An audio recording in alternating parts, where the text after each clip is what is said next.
Good morning and welcome to our live stream for this Sunday, September the 20th, 2020.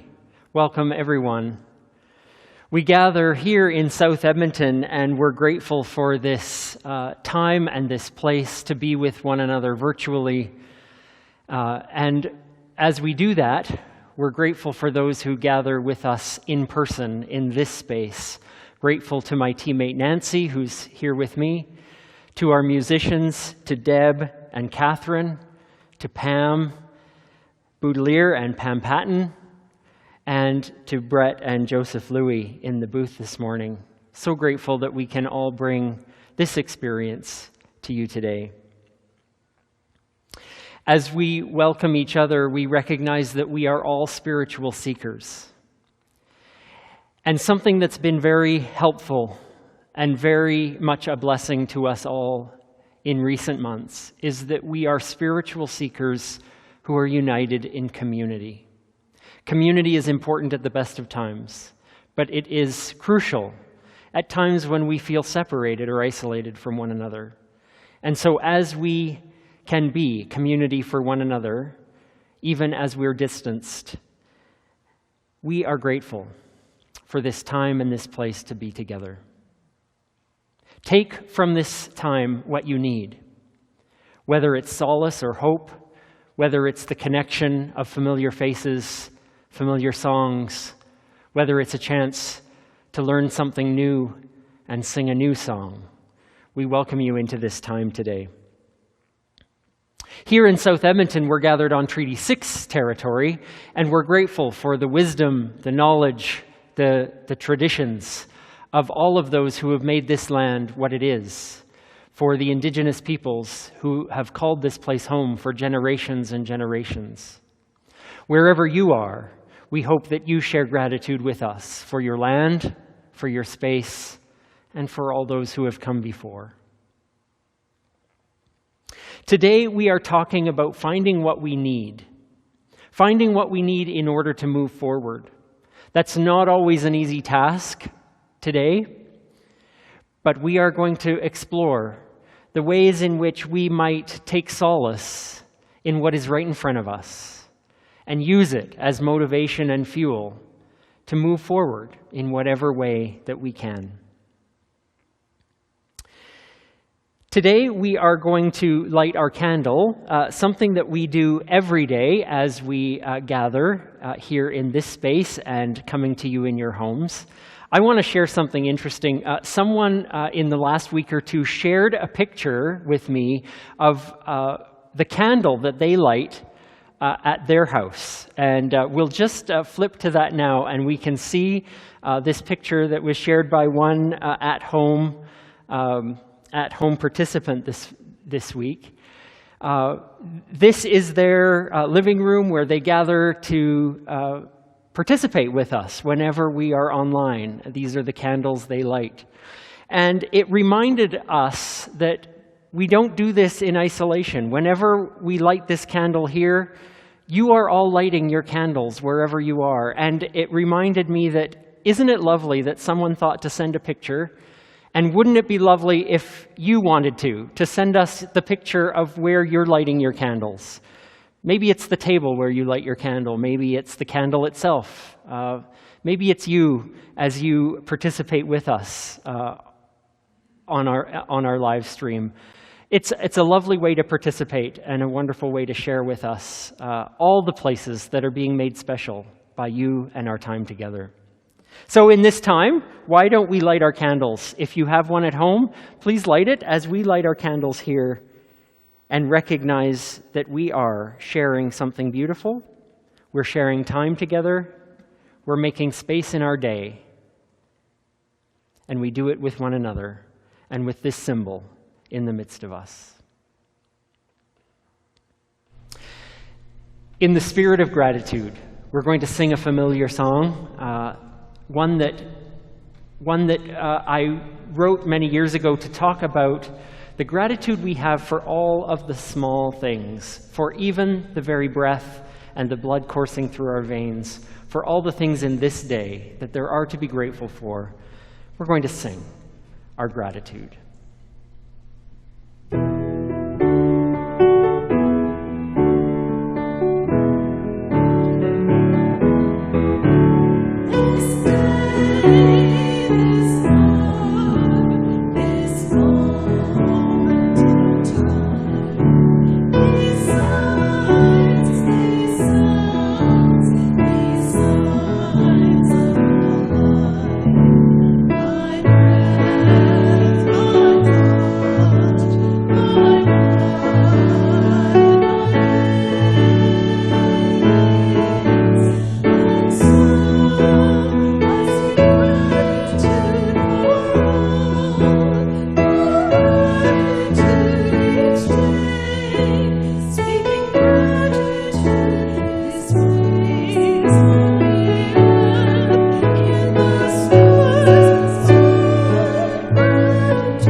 It was a fine sunny day.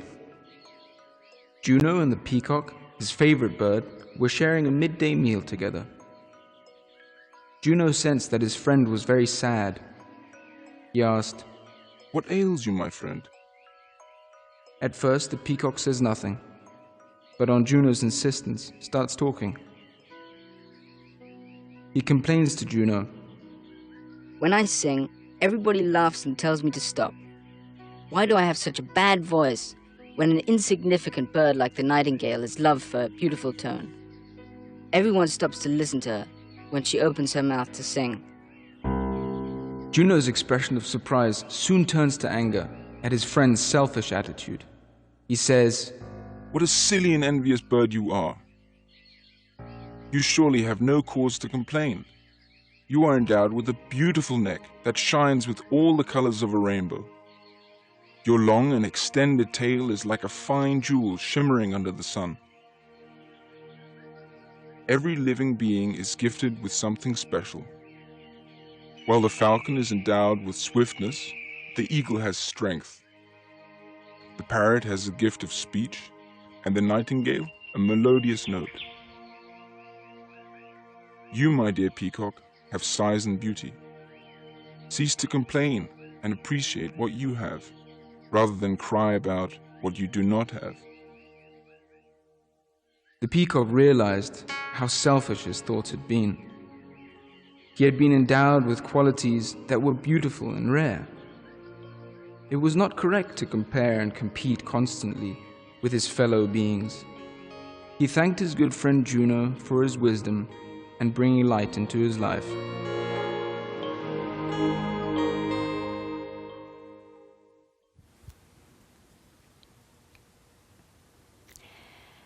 And here's another story from the foundational stories of the Hebrew people. The tradition gives us this epic tale of Moses leading the people of Israel out of slavery in Egypt, through the sea, to return to a land they would call home. What ensued was a journey through the wilderness that would ultimately take a generation before entering a land they could call home. From Exodus 16, these words. The whole company of Israel complained against Moses and Aaron there in the wilderness. The Israelites said, "If only we had died in the comfort of Egypt, where we had lamb stew and all the bread we could eat. You've brought us out into this wilderness to starve us to death." God said to Moses, "There will be bread that rains down from the skies for you. People will go out and gather each day's ration, enough for that day and no more, for it will only keep for a day." Moses and Aaron said to the people, "Your complaint has been heard. At dusk you will eat meat, and at dawn you'll have your fill of bread, and you'll realize you are blessed." That evening, quail flew in and covered the camp, and in the morning there was a layer of dew all over the camp. And when it lifted, there on the wilderness ground was a fine, flaky something, fine as frost on the ground. The people took one look at each other and said to each other, "Manhu?" Meaning, "What is it?" Because they had no idea what it was. Moses told them, "It's bread, bread for you to eat." The people went to work and started gathering, each person gathering as much as was needed. In this ancient story, may we find wisdom for the living of this day.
COVID-19 and greater isolation and time at home has taught me a few things.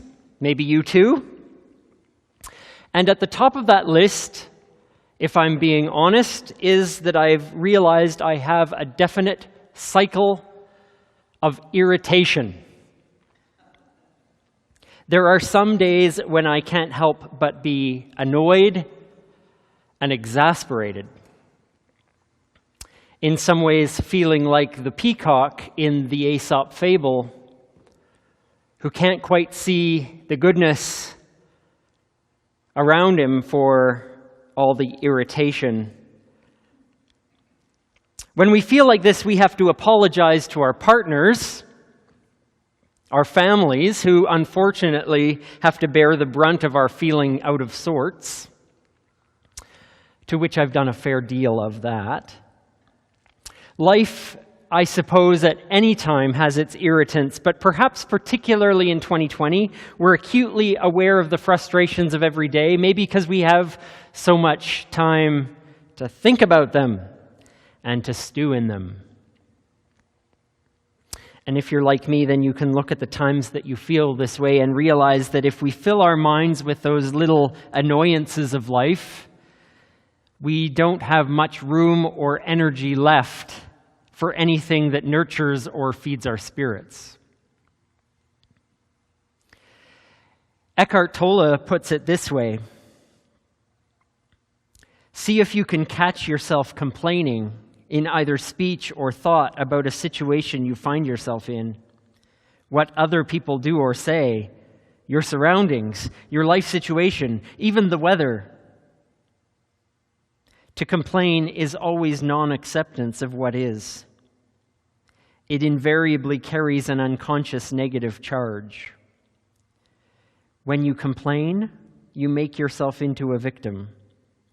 Whereas when you speak out, you are in your power.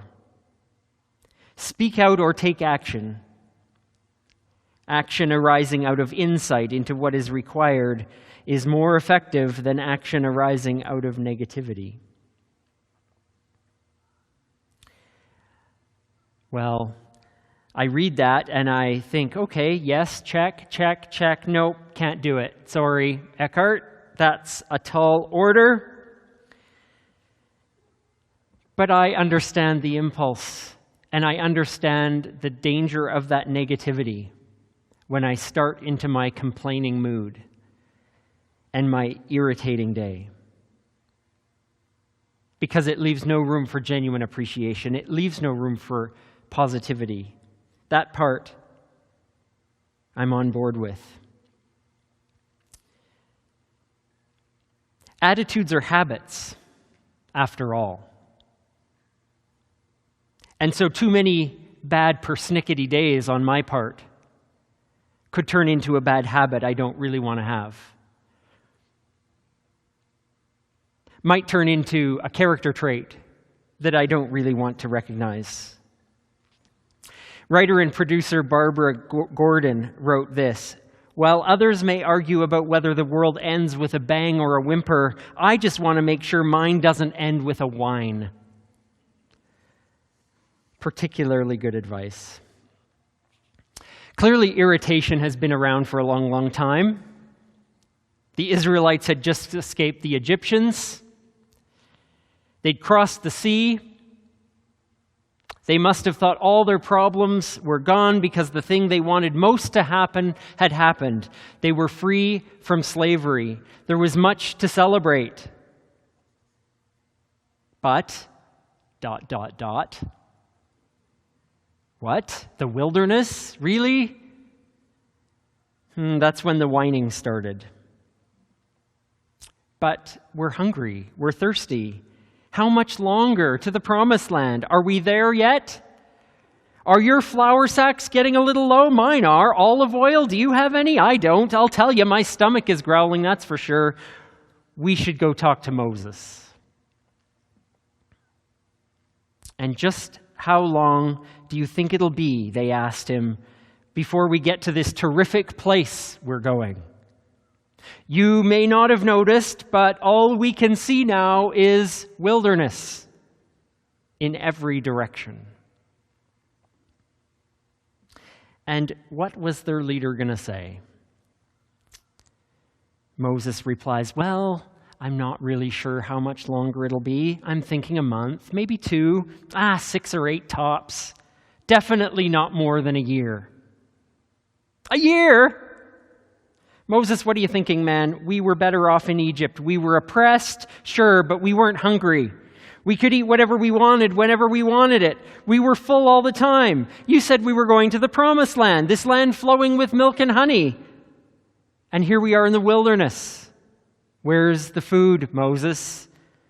A little milk or honey would be nice right about now. We're just walking in circles when we expected a straight line to a new and a better life. Isn't that what problem solving is? We make it better, but here we're going to starve. Things were definitely better in the good old days of Egypt. It's funny how quickly the old days, even the bad old days, become the good old days in our memory. We forget the bad stuff, we remember the good. There's nothing wrong with that unless we just keep looking backward and refuse to imagine that anything good can happen now or in the future. Now, this should sound a little bit familiar to us in September of 2020, I am imagining. Entering fall and winter, wondering about these much often talked about second and third waves of a pandemic. A year sounds optimistic to us, I'm beginning to think.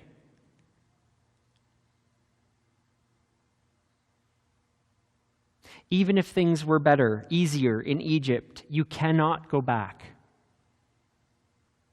Sometimes moving forward is great. A new school, a new job, a marriage, a baby. Sometimes forward is horrendous. An illness, a death, the loss of something important, the frightening thought of doing something brand new.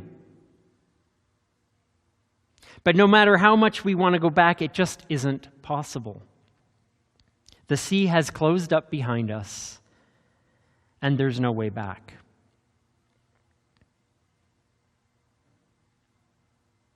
A new life change comes at the cost of familiarity. And we move ahead with the uncertain future, sometimes only with a hope and a prayer.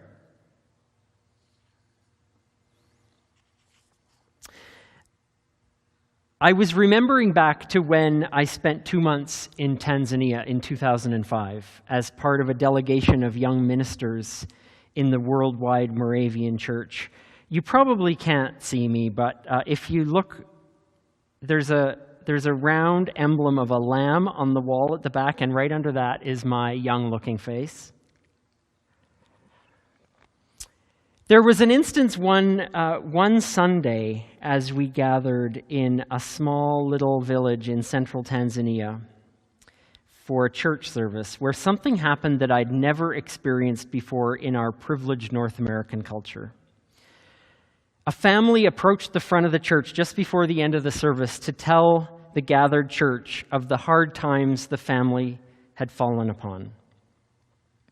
Now, everyone in the room seemed to know what had happened. It was a small town after all, but that need was addressed right then and there. They stopped everything, and the church tried to meet that need in some way, in any way.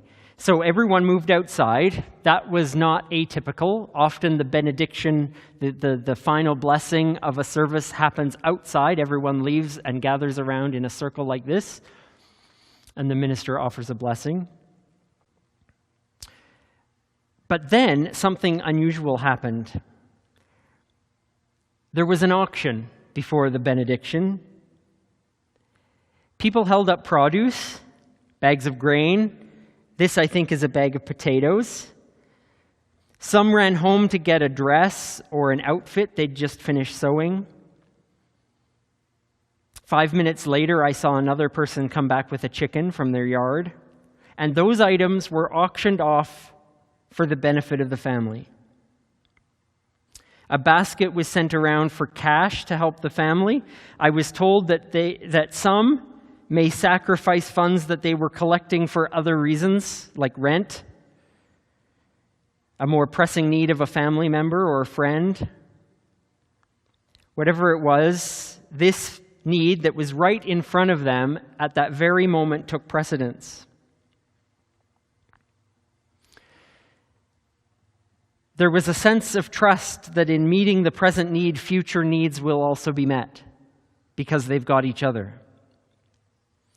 If something needs to be done, one simply does it in good faith.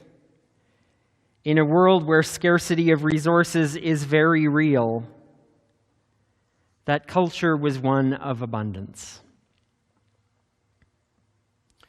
I was reminded then and again now of how many rules and cultural norms around how we address immediate needs there are.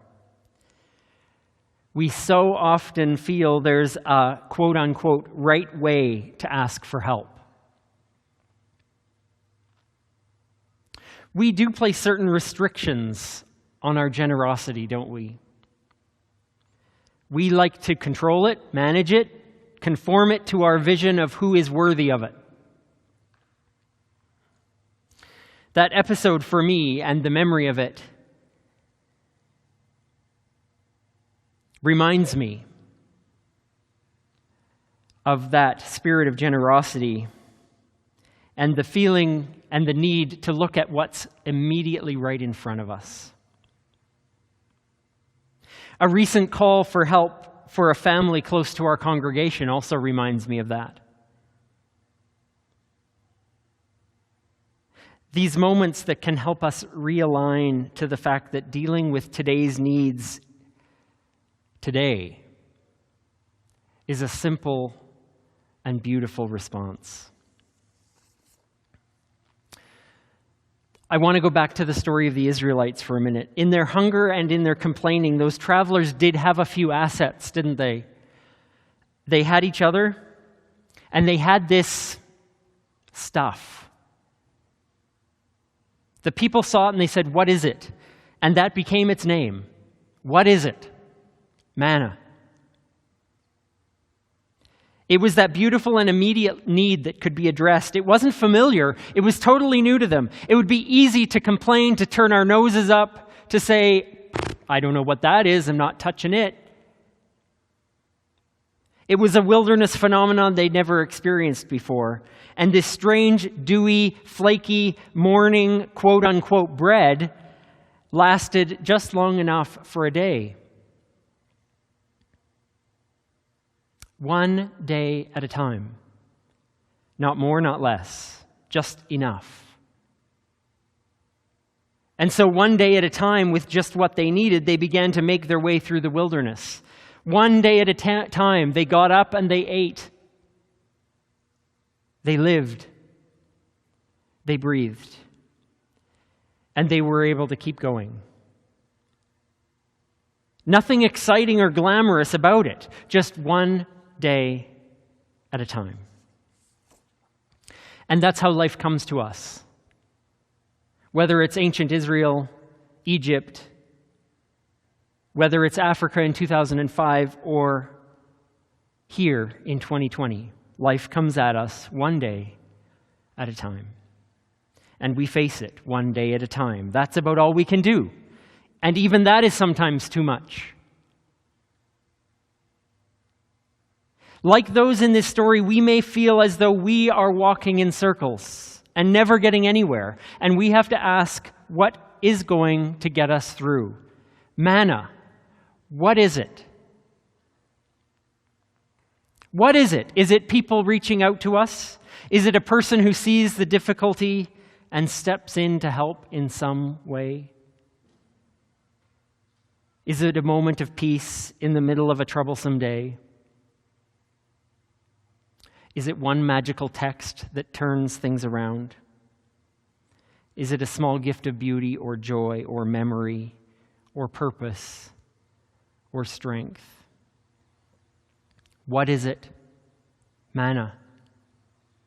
How are we looking right in front of us for the simple thing we might need to just make it through this morning, to just make it through this afternoon, just today. What is it? Manna. You might think we're going in circles and getting nowhere, and at times like those, we can't think about the whole journey. It's too overwhelming. It's daunting. It might be a generation. It might be 40 years. It might be a year. It might be too many months. It might be too many hours today to think about. But can we focus on the smallest thing that we can manage? This minute.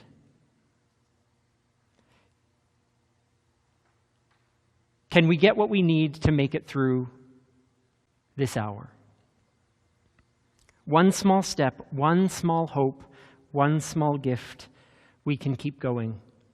We can move forward, one day at a time. And to tell you the truth, in the fullness of life, that's all we need. May it be so for all of us, in so many different ways.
Healing makes us whole.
I want to just share a few invitations with you.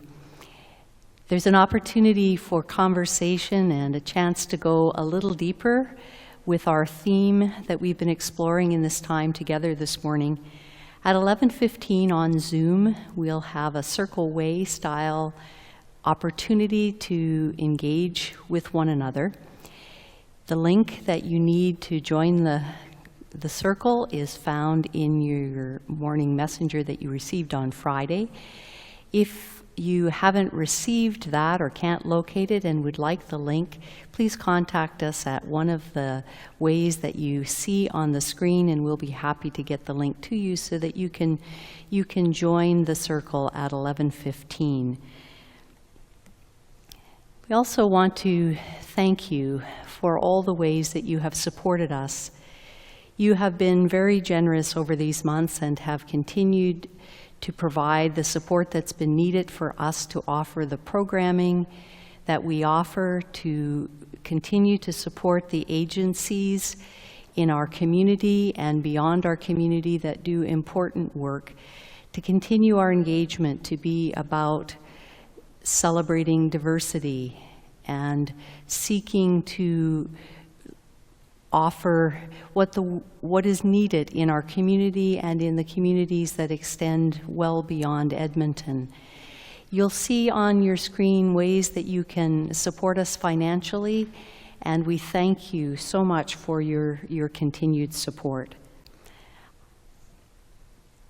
I also want to offer an invitation for a time to learn, a time to engage with speakers, conversation with community, music, art, spiritual gathering, 2 weekends from now. So 2 weeks from this weekend, the very first weekend in October 2 to 4, an opportunity to gather expressing wonder, seeing the world with eyes wide open, hearing from speaker Ali Abukar, the CEO at the Saskatoon Open Door Society, who will challenge us that it isn't enough not to be a racist.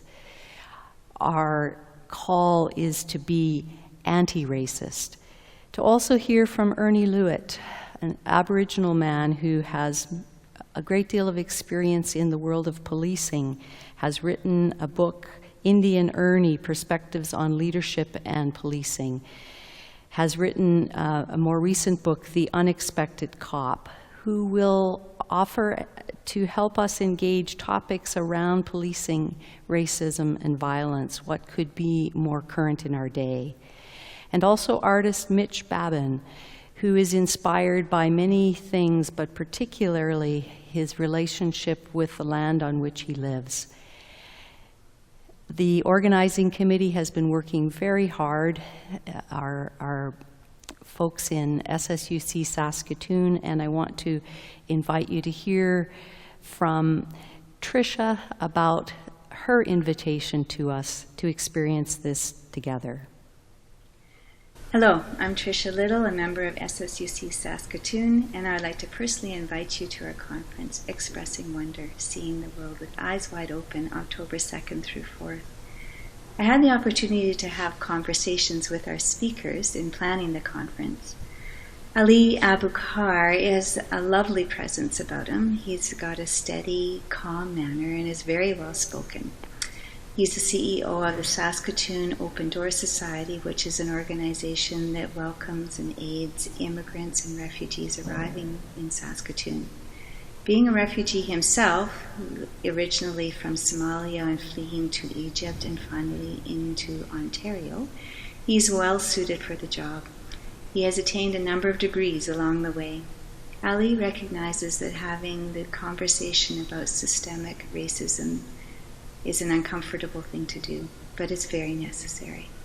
I'm looking forward to having that conversation with him at the conference and learning some tangible ways to truly be anti-racist and an active ally. Ernie Lutet is a member of the Missinaba Cree Nation in Northern Ontario. He's a retired soldier and retired police officer. Ernie is an optimistic, fun-loving, delightful man. I could see the twinkle in his eye as we spoke on Zoom. His views on policing and ways to improve the system are worth hearing. He is a storyteller to the core. I read an article that indicated that his compassionate, patient, and observational approach made him one of the most trusted leaders in the police force. His most recent book, The Indian Ernie: Perspectives on Leadership and Policing, brings those attributes to the forefront. There will be a segment of time for posing questions and offering comments to Ernie, and he is looking forward to those interactions. Mitch Vavin is a young local artist.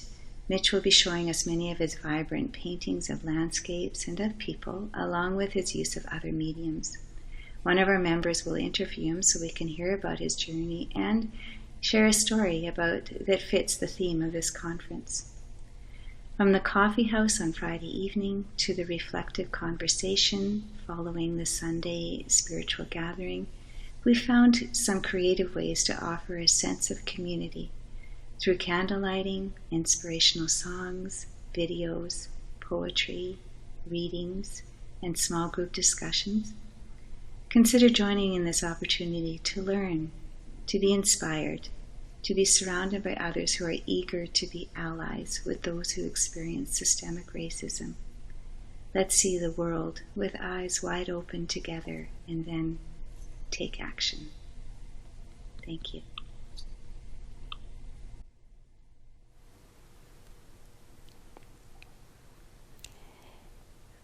Each time we gather is an opportunity for us to strengthen our intention to live in ways that accord with our highest human values. We take this moment and the words of Rex Hunt, progressive Australian spiritual leader, and we share them with one another as we set our intention to live in this day, in this breath, in this moment. Let the slowly changing leaves of autumn speak quieting words to our innermost selves. Let the breeze of early autumn mornings bring a sense of urgent hope to our lives. If we look, we can see the advantages we have been given, the opportunities we have seized. May we have a sense of gratitude for the gifts that are ours, knowledge, skills, and insights. Yet may we also be nudged to see new perspectives, to give back, to reach out, to share our talents, our riches, and our wisdom ourselves. May we be more open, accepting, and charitable toward one another. May our attention be grabbed, seized by the miracle of today, that we might be filled with new resolve to find what we need, to take the next step. This is our prayer.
Join with me in changing the light, in moving it from its present form to a form that is different. It's a scary act, because who among us knows what's next? We don't. But we take a step in hope that we have what we need within us and around us to make it to the next moment, to make it one more day. And so we take a bold action,